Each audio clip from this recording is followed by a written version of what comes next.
गुजरात के वडोदरा में बरसती बारिश के बीच खस्ता हाल मकान धराशायी होने से हड़कंप मच गया। वडोदरा में मानसून की विधिवत रूप से शुरुआत हो गई है और साथ ही दुर्घटनाओं का दौर भी शुरू हो गया है। वडोदरा के खोडियार नगर स्थित राजीव नगर 2 में बारिश के साथ ही पुराना खस्ताहाल मकान धराशायी होने की घटना सामने आई है। बीती शाम बरसती बारिश में ये पुराना खस्ताहाल मकान अचानक ध्वस्त हो गया। पिछले कई सालों से ये मकान बंद स्थिति में था, जिसका इस्तेमाल गोदाम के रूप में किया जाता था। आसपास के लोगों ने बार बार मकान मालिक को ये मकान उतार लेने की सलाह दी थी, लेकिन मकान मालिक ने गंभीरता नहीं समझी और आखिरकार ये मकान बरसती बारिश में ध्वस्त हो गया है। अच्छी बात ये रही कि हादसे में कोई हताहत नहीं हुआ है। घटना की जानकारी पाकर दमकल विभाग के कर्मचारी मौके पर पहुंचे और मलबे को हटाने की आ राजीवनगर 2 वीआईपी रोड छे। आ गोडाउन चूनाનું છે। એ કેટલા 25 વર્ષથી બંધ છે। એ માણસ કાયમ માણસો લઈને વેચવા આવે છે।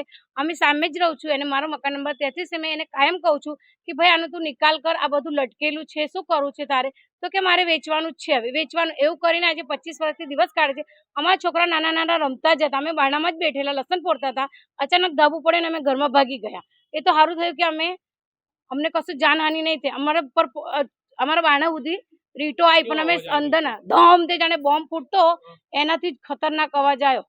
અને આ માલિક આવ્યો તો એવું કહે છે કે તમે મને ધમકાવો છો। અમે એને શાંતિથી વાત કરીએ કે ભાઈ જે અમારું નુકસાન છે તું આલી દે। માલિક એના પપ્પાનું નામ એ હતું નરેશભાઈ હતું, પણ એના પપ્પા કેટલા વર્ષથી ઓફ થઈ ગયા અને છોકરાઓ આવીને ફરીને જતા રહે। વડોદરા શહેરનો પૂર્વ વિસ્તાર છે। ખોડિયારનગર 4 રસ્તાથી નજીક રાજીવનગર 2 લગભગ 35 થી 40 વર્ષ જૂનું મકાન અહીંયા ધરાશયી થયું છે। સ્થાનિકોએ વર્ષ દોઢ વર્ષ પહેલાં અહીંયા નરેશ શાહ કરીને જૂના જે દાદા રહેતા હતા એમના સનને જણાવ્યું હતું કે તમારું જે મકાન છે પડી જશે અને અમારા કોઈ નાના છોકરાઓ રમતા હોય કે દાદા કે કોઈને પણ વાગી શકે એવી પરિસ્થિતિ છે, એમના વાહનો પણ છે, એમને પણ નુકસાન થાય એવી પરિસ્થિતિ એમને વર્ષ દોઢ વર્ષ પહેલાં જણાવેલું હતું। તે છતાંય આ લોકોએ જે આ નરેશ શાહ કરીને છે એમના સન જે છે અહીંયા હવે રહેતા નથી, પણ એનું ગોડાઉન તરીકે યુઝ કરતા હતા। હવે આ ગોડાઉન તરીકે યુઝ કરતાં જ્યારે અત્યારે આજે પડ્યું છે, બહુ સારી કામગીરી ફાયર બ્રિગેડ અહીંયા આગળ હાજર થઈ ગયો છે, પણ કોઈની જાનમાન જે છે એના વાહનો છે, વેગનર ગાડી હતી, એટલે વાહનોને જે નુકસાન થયું છે એની જવાબદારી કોની?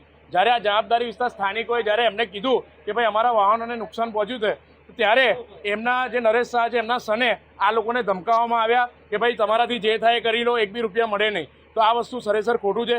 ખરેખર કોર્પોરેશન 100 મીટર અહીંયાથી વોર્ડ નંબર 4ની ઓફિસ દૂર છે અને મેયરનો વોર્ડ છે, તો આવા જર્જરિત મકાનને જ્યારે આ લોકો વેરો ઉઘરાવવા આવતા હોય તેમને ખબર બી પડતી હોય ને કે આ જર્જરિત મકાનો ગમે ત્યારે પડી જશે, તો આ લોકોને નોટિસ આપી અને પાડી દેવા જોઈએ એવી કોર્પોરેશનને મારી અપીલ છે। અને જે પણ લોકો અહીંયા આગળ ને નુકસાન થયું છે એને એના જે સ્થાનિક દ્વારા જેનું ઘર પડ્યું છે એના દ્વારા એમને વળતર આપવામાં આવે એવી અમારી માંગ છે।